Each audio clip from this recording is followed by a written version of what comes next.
السلام علیکم ورحمۃ اللہ وبرکاتہ۔ سید المرسلین صلی اللہ علیہ وسلم تجھ سا کوئی نہیں۔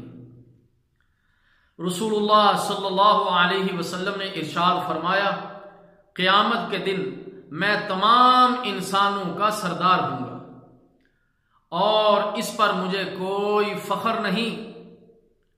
میرے ہاتھ میں حمد و شکر کا پرچم ہوگا اور مجھے اس اعزاز پر کوئی فخر نہیں۔ اس دن آدم علی نبینا علیہ الصلوۃ والسلام اور ان کے علاوہ جتنے بھی نبی ہیں سارے کے سارے میرے جھنڈے کے نیچے ہوں گے۔ پہلا شخص میں ہوں گا جس کے لیے زمین پھٹے گی اور میں اس سے برآمد ہوں گا اور مجھے اس پر بھی فخر نہیں۔ سنن ترمذی۔ اللہ تعالیٰ جل شانہ ہمیں رسول اللہ صلی اللہ علیہ وسلم کے ساتھ سچی عقیدت، سچی محبت رکھنے کی توفیق عطا فرمائے۔ والسلام علیکم ورحمۃ اللہ وبرکاتہ۔